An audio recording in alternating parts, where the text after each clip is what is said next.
नमस्कार दोस्तों। आइए जानते हैं बिहार के दिन भर की ताजा और बड़ी खबरें।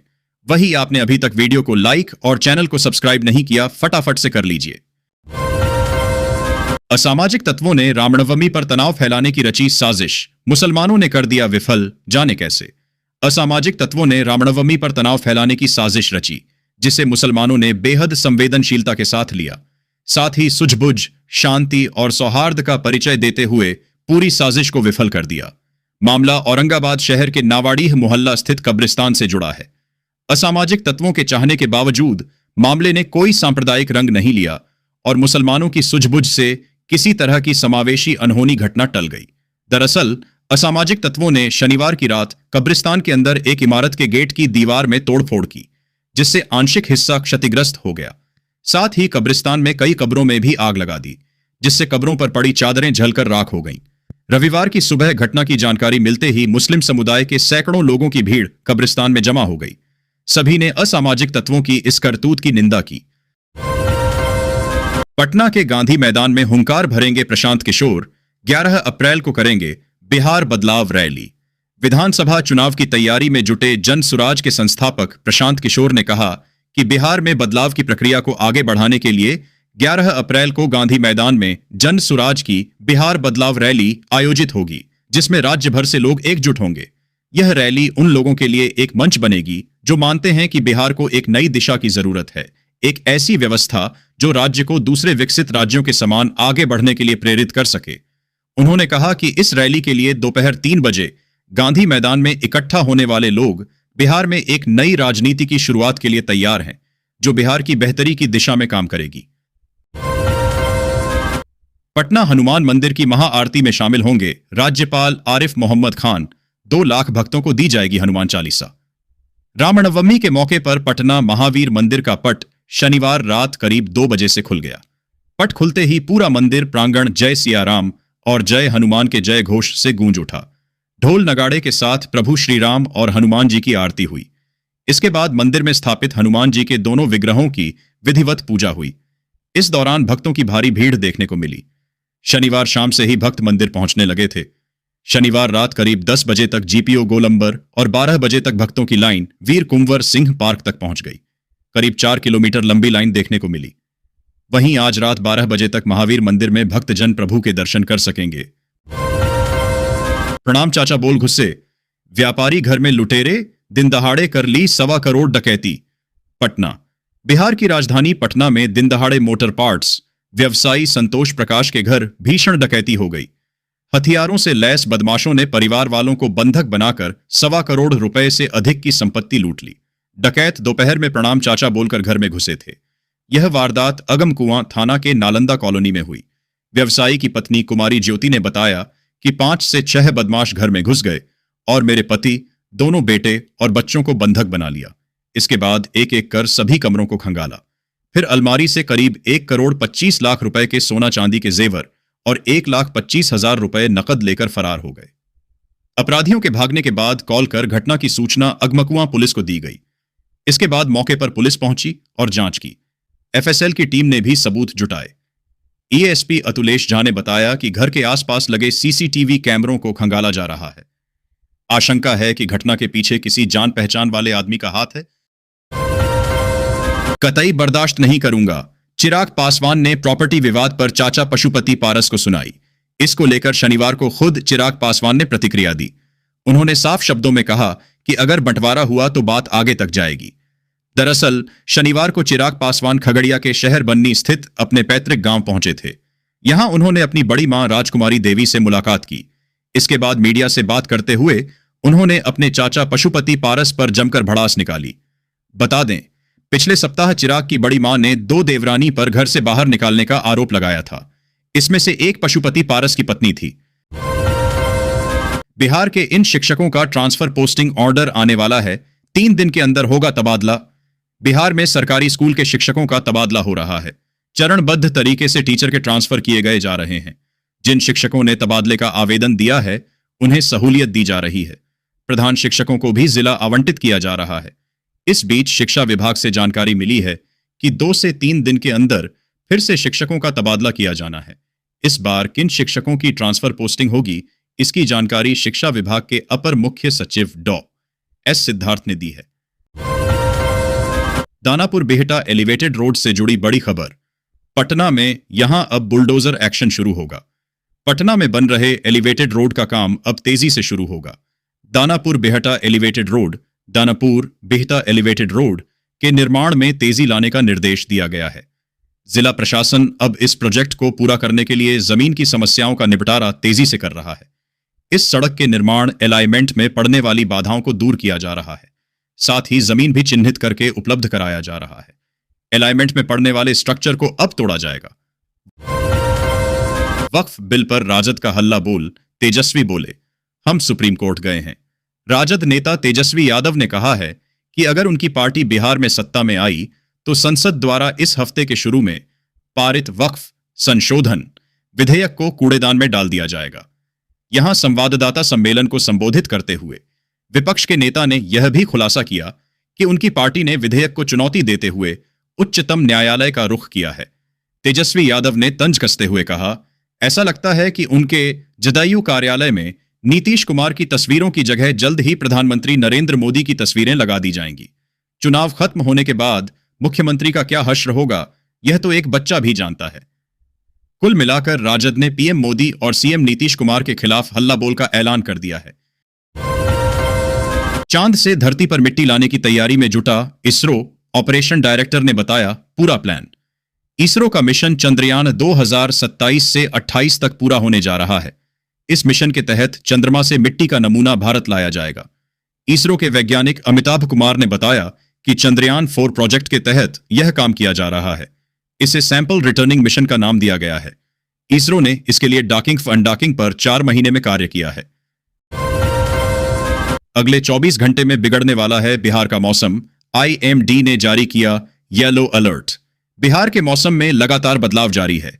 वहीं अब प्रदेश में वेस्टर्न डिस्टर्बेंस का असर भी देखने को मिलेगा।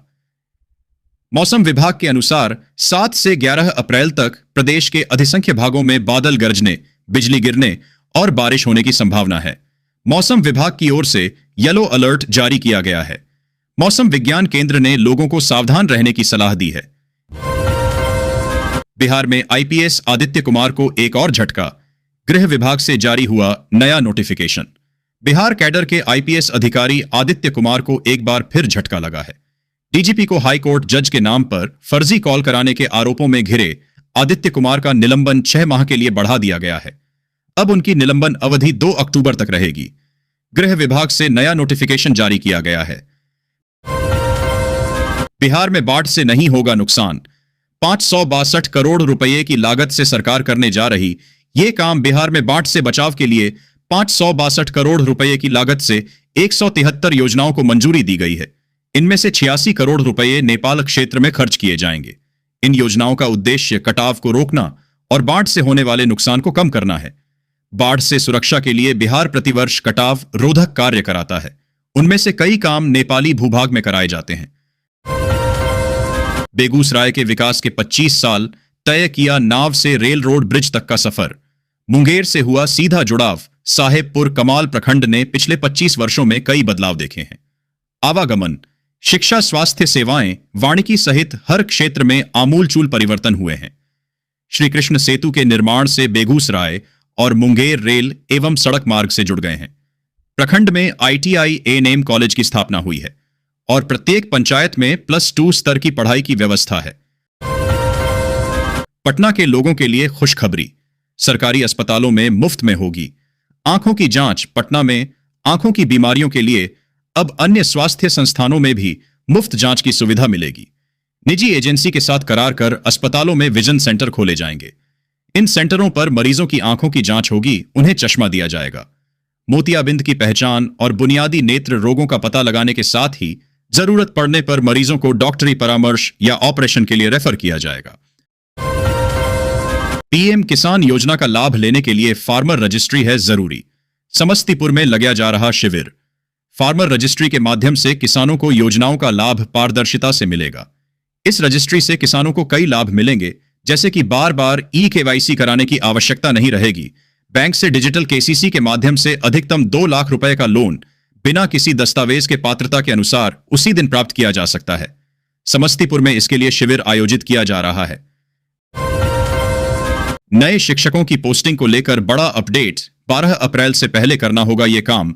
बिहार लोक सेवा आयोग बीपीएससी द्वारा चयनित प्राथमिक शिक्षकों को जिला आवंटित कर दिया गया है। अब इन शिक्षकों को अपने आवंटित जिले में 3-3 प्रखंडों के विकल्प ई शिक्षा कोष पोर्टल पर देने होंगे। इसके साथ ही बीपीएससी तृतीय चरण में चयनित अभ्यर्थियों से भी विकल्प मांगा गया है। यह प्रक्रिया 12 अप्रैल तक पूरी की जानी है। इसके बाद स्कूल आवंटित किए जाएंगे। वक्फ संशोधन बिल पर बनी संयुक्त संसदीय समिति यानी जेपीसी के चेयरमैन जगदंबिका पाल ने वक्फ पर सोनिया गांधी, राहुल गांधी और प्रियंका गांधी के रुख की आलोचना की है।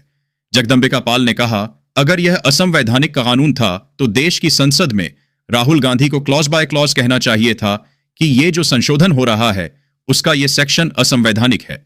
उन्होंने कहा, वक्फ के संशोधन में राहुल गांधी ने ना कोई सुझाव दिया, ना कोई आलोचना की और ना कोई तर्क दिया।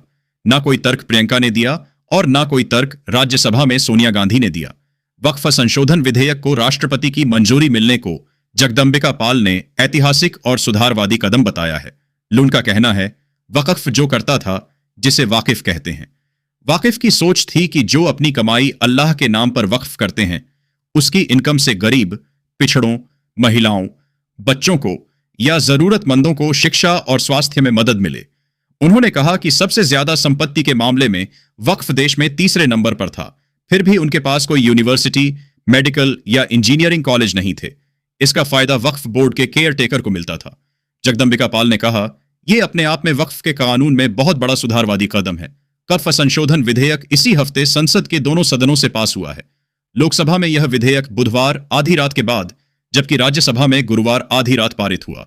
शनिवार देर रात राष्ट्रपति ने इसे मंजूरी दे दी है, जिसके बाद अब यह विधेयक कानून बन चुका है।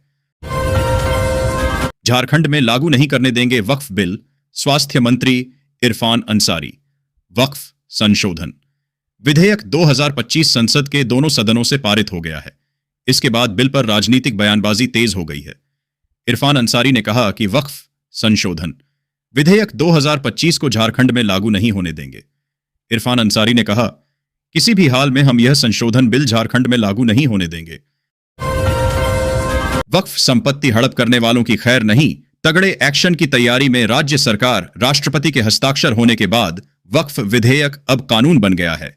ऐसे में महाराष्ट्र सरकार वक्फ भूमि पर अतिक्रमण और इसमें शामिल लोगों या संस्थाओं पर कड़े एक्शन की तैयारी कर रही है। मुख्यमंत्री देवेंद्र फडणवीस ने कांग्रेस और उसके नेताओं पर वक्फ की जमीन हड़पने का आरोप लगाते हुए तंज कसा कि अब कानून आने के बाद ऐसे लोगों के खिलाफ कड़ी से कड़ी कार्रवाई की जाएगी। मीडिया से बात करते हुए महाराष्ट्र के सीएम ने कहा, कांग्रेस नेताओं ने एक बड़े घोटाले में वक्फ की जमीन हड़प ली है। केंद्र की तरफ से जो नया कानून बनाया गया है वह हमें इस मामले में पारदर्शिता लाने में मदद करेगा। इसके बदले में हम गरीब मुसलमान का जीवन बदल देंगे।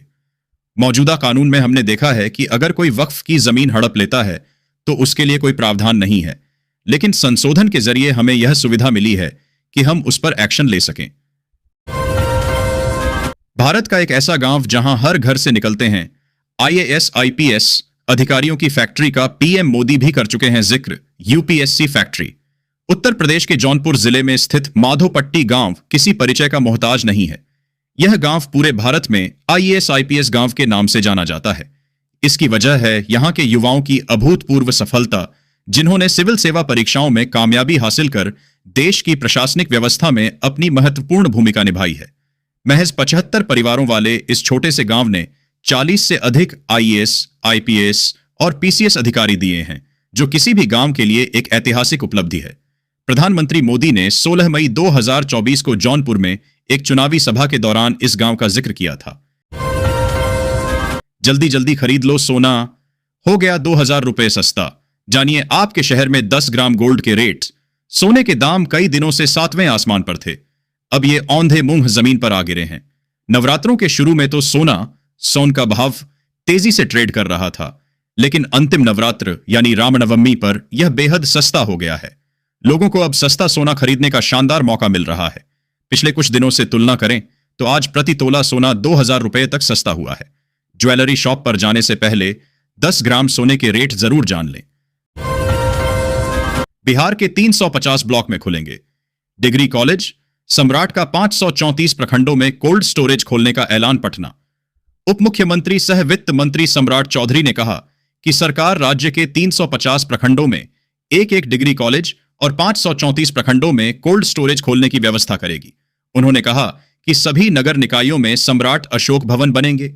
सम्राट अशोक की 2369वीं जयंती पर शनिवार को राजधानी के रविंद्र भवन में आयोजित जयंती समारोह 2025 में सम्राट चौधरी ने कहा, सम्राट अशोक ने जो विशाल, समृद्ध और शक्तिशाली भारत बनाया था, उस विराट भारत का निर्माण हमारा सपना है।